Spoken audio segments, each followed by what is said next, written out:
जय हिंद दोस्तों, स्वागत है आप सभी का मिस्टर एकेडमी जबलपुर में। दोस्तों, मध्य प्रदेश में एक नई वैकेंसी देखने मिल रही है और ये वैकेंसी है आकांक्षी विकास खंडों में एबीपी फेलो की, यानी कि एस्पिरेशनल ब्लॉक्स फेलो की।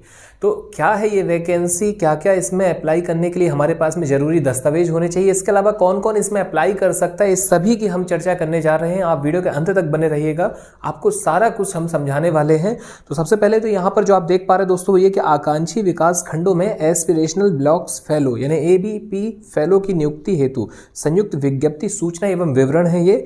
इसमें नीति आयोग भारत सरकार द्वारा संचालित आकांक्षी विकास खंड कार्यक्रम के कार्यान्वयन में जिला और विकासखंड प्रशासन की सहायता हेतु इनका जो पद है ये निकाला गया है। और आपको बता दें कि इसमें शैक्षणिक एवं अन्य योग्यताएं जो हैं वो क्या क्या है। तो आवेदक का किसी भी विषय में स्नातकोत्तर यानी कि पीजी होना अनिवार्य है, पोस्ट ग्रेजुएशन होना दोस्तों अनिवार्य है। दूसरा, आवेदक की आयु 1 जनवरी 2024 को न्यूनतम 21 वर्ष और अधिकतम 35 वर्ष होनी चाहिए। मतलब कि आपकी जो उम्र है दोस्तों वो 1 जनवरी 2024 को 21 वर्ष यदि हो चुकी है और आपका पीजी वगैरह, तो ही आप इसमें अप्लाई कर सकते हैं, अदरवाइज आप इसमें अप्लाई नहीं कर सकते। दूसरा ये कि अधिकतम आयु 35 से ज़्यादा हो गई तो आप अप्लाई नहीं कर सकते। नेक्स्ट है, आवेदक को डाटा विश्लेषण एवं प्रस्तुति कौशल में निपुण तथा प्रोजेक्ट मैनेजमेंट में दक्ष होना चाहिए। नेक्स्ट है, आवेदक को सोशल मीडिया के उपयोग से पूर्ण परिचित होना चाहिए। नेक्स्ट है, आवेदक को विकास संगठन के साथ कार्य इंटर्नशिप का अनुभव होना चाहिए। नेक्स्ट है दोस्तों, आवेदक को विकास खंड का स्थानीय बोली का ज्ञान होना चाहिए। मतलब कि उदाहरण के लिए हम कह सकते हैं कि मान लीजिए आप यदि बुंदेलखंड है, बघेलखंड है, तो बुंदेली बघेली वगैरह आपसे आनी चाहिए। नेक्स्ट है, हिंदी अंग्रेजी। देखिए मुद्दा ये है कि मोस्टली जगहों पर तो हिंदी बोली जाती है, तो हिंदी अंग्रेजी वगैरह का ज्ञान थोड़ा बहुत होना चाहिए। नेक्स्ट है, डेवलपमेंट रूरल स्ट्रीम में उच्च शिक्षा प्राप्त अभ्यर्थी को प्राथमिकता दी जाएगी।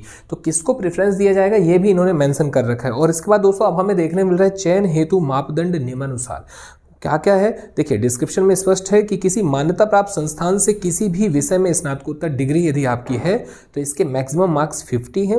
और नेक्स्ट है, प्रार्थी के स्नातकोत्तर डिग्री यानी कि जो पीजी है दोस्तों आपका, उसमें प्राप्तांक प्रतिशत का 50% अंक आपको मिलने वाला है। मतलब उदाहरण के लिए इसमें आपको बता दें कि अगर आपके मान लीजिए 80% हैं तो 80 × 50/100 आप कर दीजिए, जितना आपका आ रहा है यानी कितना आ रहा है, तो हम देखेंगे उसमें कि हमें देखने मिल रहा है 40, यानी आपका 50 में 40 तो 50। नेक्स्ट है सेकंड क्या दोस्तों, तो 10 नंबर जो है, मतलब आपका जो मैक्सिमम मार्क्स है 50, वो किस चीज़ का रहने वाला है दोस्तों, पीजी का। और उसके बाद 10 नंबर आपको किसी भी मान्यता प्राप्त संस्थान से डेटा विश्लेषण, कंप्यूटर में शिक्षा में डिग्री, डिप्लोमा कोर्स, इनको मिलने वाला है। ठीक है, मतलब कि अगर आपके पास में ये सारी चीज़ें हैं तो इसमें आपको क्या क्या बेनिफिट है वो यहाँ पर दिया गया है कि डिग्री वालों को 10 अंक, ठीक है, डिप्लोमा वालों को 7 अंक 10 में से, कोर्स प्रमाण पत्र 1 वर्ष वालों को 5 अंक, और 6 माह वाला यदि आपके पास में प्रमाण पत्र है दोस्तों तो उसमें आपको 3 अंक मिलने वाले हैं। नेक्स्ट है, परियोजना प्रबंधन कौशल से संबंधित कोर्स या कार्य अनुभव की स्थिति में आपको 5 मार्क्स है यहाँ पर, 6 माह में 6 माह से 1 वर्ष का यदि अनुभव आपके पास में है, ये प्रमाण पत्र है, तो आपका 3 अंक, और 1 वर्ष से 3 वर्ष वालों के लिए 5 अंक, 5 में 5 पूरे मिल जाएंगे।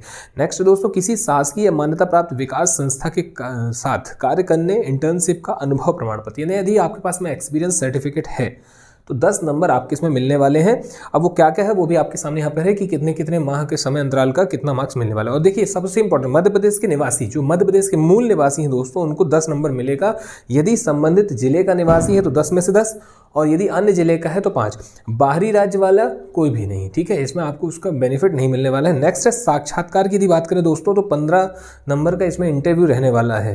नेक्स्ट आप देखेंगे जो टोटल नंबर ऑफ आपका इसमें दिए गए हैं सारी चीज़ों की यदि हम बात करें तो उसमें हमें देखने मिल रहा है कि भाई 100 नंबर इसमें है। एक बार फिर से आपको बता दें, पीजी 50, उसके बाद यदि आपका कोई भी कंप्यूटर डिग्री, डिप्लोमा वगैरह है तो 10, परियोजना कौशल से संबंधित प्रमाण पत्र है तो 5, और यदि आपके पास में अनुभव है तो 10, और इसके बाद मध्य प्रदेश के आप निवासी हैं तो 10, और साक्षात्कार का 15, तो टोटल होता है ये 100 नंबर। मतलब 100 नंबर की ये पूरी प्रोसेस है। अब चयन प्रक्रिया की यदि आपकी बात करें तो देखेंगे आप यहाँ पे कि भाई आवेदन पत्र संलग्न प्रारूप में प्रस्तुत करना अनिवार्य होगा। आवेदन पत्र दिनांक 15 जनवरी 2024 से संबंधित कलेक्टर को ईमेल आईडी से प्रेषित किए जा सकते हैं। आवेदन प्राप्त होने की जो अंतिम तिथि है वो 29 जनवरी है, मतलब 15 जनवरी से लेकर 29 जनवरी तक में आप इसमें अप्लाई कर सकते हैं। आपको बता दें आज दिनांक 22 है, अभी भी हमारे पास में 6 से 7 दिन का समय इसमें है। नेक्स्ट है, जिले द्वारा चयन हेतु मापदंड की तालिका में अनुक्रमांक 1 से 5 में नियत मापदंड वरीयता सूची तैयार की जाएगी। तो ये सारी बातें इसमें लिखी गई हैं, तनाव इसमें नहीं लेना है, हमें बस ये ध्यान रखना है कि भाई इसमें आप अप्लाई कर सकते हैं और अप्लाई करने के लिए किसी भी प्रकार का कोई शुल्क नहीं है। आप इसमें आगे देखते हैं दोस्तों आगे, और इसमें क्या क्या इंपॉर्टेंट है तो आपको बता दें कि ये जो वैकेंसी है किस किस विकास खंड में है उसकी एक लिस्ट दी गई है। तो ये लिस्ट आपके सामने है, आप इसकी पीडीएफ जो है हमारे Telegram channel mister academy Jabalpur में जाकर के भी सर्च कर सकते हैं। इसके अलावा आप एमपी गवर्नमेंट की भी साइट में जाकर के इसमें पीडीएफ वगैरह तक पहुंच सकते हैं। ये लिस्ट है, लिस्ट में आप देखेंगे लिस्ट पूरा का पूरा जितने भी विकास खंड है जहां जहां पर ये रिक्रूटमेंट है वो दिया गया है, सारी चीजें इसमें अवेलेबल हैं। साथ ही साथ में दोस्तों आप देखेंगे कि नंबर ऑफ पोस्ट भी दी गई है। इसके अलावा जैसे आप यहाँ पर देख पा रहे हैं कि ब्लॉक है आपका कठियावाड़ा, अब ये कहाँ पर है, अलीराजपुर में है, और इसके अलावा नंबर ऑफ पोस्ट यहाँ पर 1 है, और जो ईमेल आईडी है जहाँ पर आपको एप्लीकेशन सेंड करना है वो भी दी गई है। नेक्स्ट है दोस्तों इसके बाद आवेदन जमा करने संबंधी जो विवरण है दोस्तों ये है कि भाई पद का नाम, ठीक है, name of post, number of post दी गई है। इसके अलावा मानदेय की बात करें दोस्तों, मानदेय आप देखेंगे इसमें 55,000 रुपये, देखिए 55,000 रुपये इसमें सैलरी है प्रति माह। लास्ट में दोस्तों इसमें अन्य शर्तें दी गई हैं कि उक्त पद पर नीति आयोग भारत सरकार द्वारा निर्धारित रुपये 55,000 प्रति माह के अतिरिक्त अन्य किसी प्रकार का भत्ता देय नहीं होगा। साक्षात्कार के समय उम्मीदवारों को अपना मूल शैक्षणिक एवं अन्य दस्तावेजों सहित जिला कलेक्टर कार्यालय द्वारा मंगाए जाने पर प्रस्तुत होना होगा। नेक्स्ट है, नीति आयोग को भविष्य में एस्पिरेशनल ब्लॉक्स फेलो की आवश्यकता न होने पर या कार्यक्रम बंद होने की दशा में एबीपी फेलो की नियुक्ति बिना पूर्व सूचना के कभी भी निरस्त की जा सकती है। तो ये सारी बातें दोस्तों यहाँ पर दी हुई है। देखिए सबसे इंपॉर्टेंट तो ये है भाई 55,000 रुपये प्रति माह बिल्कुल भी कम नहीं होता है। मान लीजिए वर्ष भर की ये प्रोसेस रहे, देखिए 1 साल तो कम से कम ये चलेगा ही चलेगा।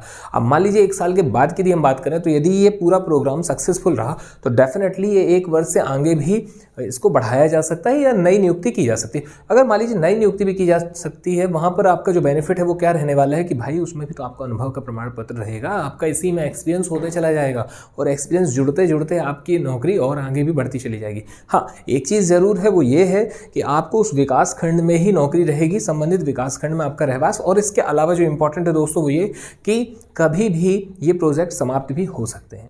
तो सारी बातें जितनी भी जो कुछ इसमें दी गई हैं, जो महत्वपूर्ण है वो हमने आपको बताई। अब ये फॉर्म कैसे अप्लाई करें, क्या इसके एप्लीकेशन के लिए कैसा क्या रहेगा, ये हम अपने नेक्स्ट पार्ट में लेकर के आएंगे। तो चलिए ठीक है, आज आपसे विदा लेते हैं, मुलाकात जल्द नेक्स्ट पार्ट के साथ। धन्यवाद, जय हिंद, जय भारत।